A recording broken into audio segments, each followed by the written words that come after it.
Get in there. There's a thunderbolt for you. And it's time for this.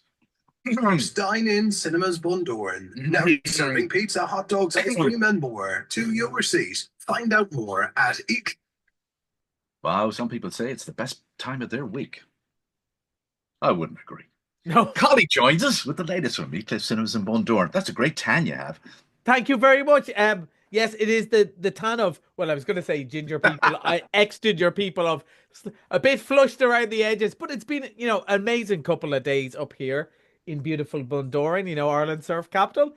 Get all the plugs in. It's been gorgeous. Not many people went to the cinema the last couple of days, but, I think the weather's not quite as nice, so we've some interesting stuff. Actually, I'm going to say it. You were quite cynical off air, but we've got some good stuff for them this week to add to some of the great stuff that's here already. And I think they're going to be interesting. And we're going to start with the one movie that's opening today. It's making its premiere, and looking at the time on the clock here, in 15 minutes. It's 15 minutes. It's shown for the first time, but I've seen it already. But let's give everyone a taste of Thunderbolts.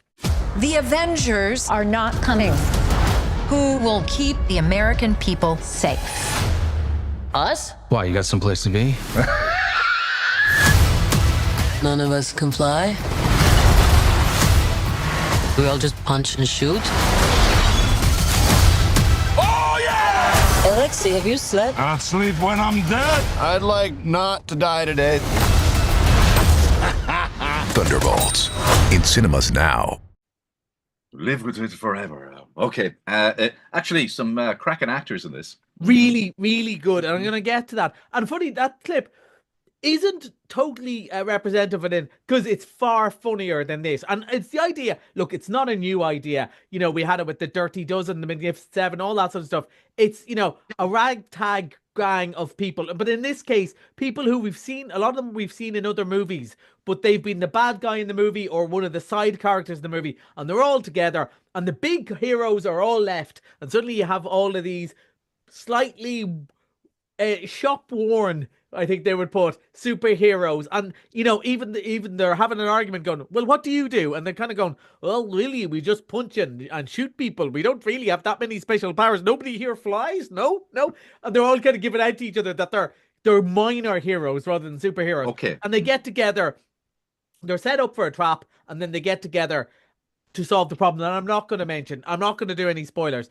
But here's the thing that's important. It's so much fun.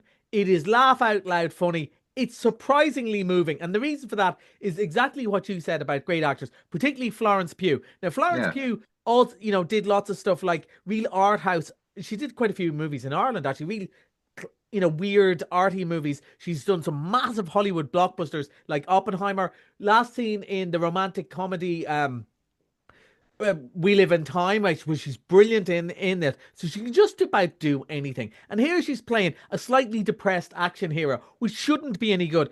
But not only is she really funny, you believe her in the action scenes. There's a couple of emotional scenes. I mean, you're tearing up and you're going, hang on a second. This is a silly old superhero movie. But it just shows you what really good actors can bring to it. And of course, one of the things they did when Marvel first became the biggest movies in the world, they brought in Robert Downey Jr. and people like that to really, Mark Ruffalo, who was an art house actor as well, to play the Hulk. They brought in proper actors who suddenly give this stuff a bit of gravity. And that's exactly what they're doing with Florence Pugh, who is kind of a sidekick in a previous movie, wasn't really important.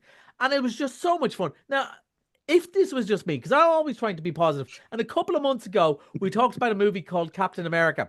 Yes. Which the Marvel movies have been so bad. I really quite enjoyed Captain America. But the more and more I think about it, it was just that the bar had gone so low. And I went in thinking, this is going to be rubbish, isn't it? And because it wasn't complete rubbish, I end up really enjoying it. This one I went in with kind of reasonably high expectations, and I loved it. So that's the difference. And now it makes me look back and go, yeah, maybe Captain America was a bit more rubbish than I thought it was. Because when you see the proper thing, it's like we were talking about music off air as well, Jamie. And the bit, stuff is fine, and you get some good pop records and stuff. And you were saying you're out the other night and you just saw raw, pure talent. And when you see it, you know it. So other stuff you go, that's fine to hum along to in the car. And then you see something, you go, wow, That is really good. And this version of the movie, and I think it's, probably if there were other actors in this role, you'd go, it's so-so. But because the actors are so good, even Sebastian Stan, who plays one of the heroes, we last saw him playing Donald Trump Jr. in The Apprentice, a movie you really enjoyed. So he has a proper acting chops too. It's really good fun. Again, doesn't hang around for too long. It's about an hour, 50 minutes, just about the right time. Really enjoyable story. Actually surprised me. Really good fun. Perfect for a bank holiday weekend. And I would say, though, it is a 12A. And it's on the 12A side. Not for violence. These aren't good guys. Now, in a superhero Marvel way. It's nothing too bad. But I would say probably not for the under 8s. Okay, okay, we'll keep that in mind. And just a reminder too, this is the 36th edition. Yeah, it's hard to believe. 36 films. And I think, around number 20, they thought, people will come and see everything. Why pay the big actors, the good actors? We'll just get other people in who are perfectly fine, but they just don't have the same gravitas. And that's why there was a bit of a dip. And I think they realise now, wow, we have got to do it. And their next big one is Fantastic Four and has some of the biggest current stars, albeit TV stars in the world, going to show stuff. So I think they've learned their lesson. All right. Bit of good news and a new Irish movie. Yeah. This is, and from the gritty last Irish movie was probably, we talked about, was Four Mothers, which I loved, which is really special and sweet. But this is kind of the gritty crime drama. It's actually directed by a guy who made a movie a while ago called Cardboard Gangsters. That's it. Which is very good. And this is a story about a soldier who's down on his luck, and he meets a young lad on the run from a drug gang. And he's in trouble because Aidan Gillen is the boss of the drug gang. And anytime you see it, I'm not sure has he ever played someone that you totally trust. Even The Wire, where I first came across him and he was kind of a good guy, you still didn't really trust him. He was scheming and stuff. And the minute Aidan Gillen slopes on stage, you go, we're in trouble here, pal. We're in trouble here. So this looks really good. Now, I have to confess, Seamie, this was one of the victims of the weather for me. I couldn't watch... we don't always get the weather, and we had two movies to watch on such a sunny day. I said I can only watch one. It'd be a sin not to go outside and have a lovely coffee out in the sun here in Bundoran. So I haven't watched this. I'm going to watch it tomorrow morning, hopefully. And I'm really looking forward. So it's called Amongst Wolves, and it is that, it's again for older people who love hate or kin, that sort of stuff. They're going to really enjoy this, and it's from a company called Wildcard, who make really good movies. So I'm looking forward to seeing this. But it'll be tough and clever and well acted. Absolutely. That's great to have an Irish movie back in the cinema. Now you have something for the very young kids. Bluey! Yes! Bluey, one of the most popular things. And of all of them, sometimes we say this about other shows, but I think of all of them, this is the one that the parents go, nah, to be fair, I love Bluey too. Like, it's one of those, and like Sesame Street, Bluey, they just don't make it. They're really strict on what the story says and the spirit of it and all that. And you mightn't just think that, but they really care about it, and they won't do stuff that they don't think is suitable.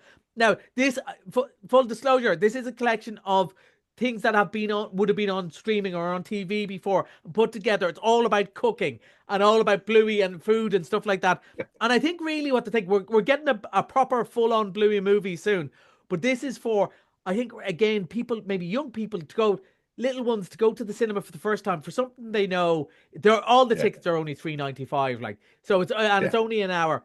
But Bluey is so popular and so big. Probably your own grandkids like the two, Seamie. And it's also really, really good. A friend of mine, he's coming around to watch the football tonight, but a couple of months ago, we were having a couple of beers and he goes, I have to show you something. And he showed me the episode Cricket with Bluey, and he was tearing up going, this is my favourite bit of TV. This is a guy who used to love the West Wing and stuff like that, but now that he's 3 young kids, he's going, this is proper TV. And he made me watch it, and do you know what? He's right. It is it is brilliant stuff for kids. There's so much junk on YouTube and stuff, but some of the stuff out there is clever, and this is one of it. And it's going for the next couple of weekends. So Bluey fans know Bluey fans.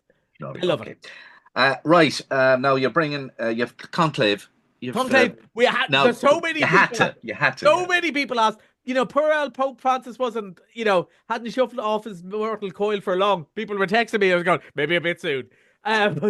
But so many people wanted to see it because it is, obviously this is a drama and there's kind of a spy thing to it as well. But spy is probably the wrong word, but a mystery to it.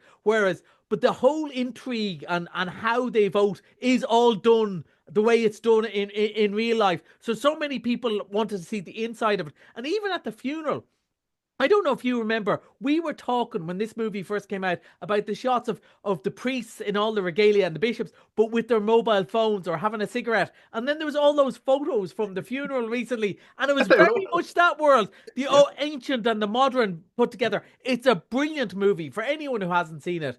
And like, it's always better on the big screen. And I think a lot of the people who maybe wouldn't have another way to see it want to see it in the cinema. Some older people, really asked, could we put it back? So it's coming back for a couple of days. And look, I got to see it eventually, and I have to say, a great surprise. Yeah, great really good twist. Really don't see that coming at all. No, and as you said as well about the previous movie, actors, the level of actors, you could watch them sit in a room and talk about nothing. And a lot of the time, it's all about stuff they're not saying, isn't it? And one of the great things about all the bishops are saying, no, I don't want to be the Pope. While they're clear, they're such good actors, you can see that they're going, I really want to be the Pope. Yeah, it's great. Great. Okay, right. We have a minute left. Misted Monday, you're bringing back Alto Nights. Robert De Niro. Yeah, one of the few movies I actually never got around to seeing, so I'm hoping to get to see it myself on Monday. So this is, I to be fair, I think it's a decent thriller made by the people who wrote Goodfellas. It's no Goodfellas. Sometimes you don't do anything favors by making it. Goodfellas is one of the greatest movies ever made. Yeah. And I think what the interesting thing here is Robert De Niro acting against Robert De Niro. Now, for years, we waited to see him against Al Pacino and so on. But now they got, who can stand up to Robert De Niro? Well, why not get Robert De Niro to do it? So, it probably is a bit of a gimmick, but it from everyone who tells me, it's a very decent thriller. Probably not one you're going to remember in 5 years, but, for €5, can you go wrong? It's a very good movie. Can I make a quick mention as well for a special showing of a documentary called The Cigarette Surfboard? They're coming all the way from California to play it in the cinema. Now, they're just doing the screen. Their tickets are their own because they use the money to fund their service. What the guy did, he was sick of seeing old cigarette butts littered all over the beaches in California. Oh, right. And he found a way of making surfboards, recycling the cigarette butts to making surfboards. And he's made surfboards, and the Northwest Zone, East Key Britain is in it, surfing one of these surfboards. And they use all the money goes to them making more surfboards and making more people aware of, Look around on a day like today, the beautiful ocean we have beside us. We're not bad here at the Northwest for looking after it compared to other countries, but we all got to do our part. There's so many people around here who spend their time cleaning beaches this weekend. Let's support them. So, Cigarette Surfboard on Wednesday. That's Collie on the movies. We'll talk to you Friday. Friday! Bank holiday. So he's back Friday.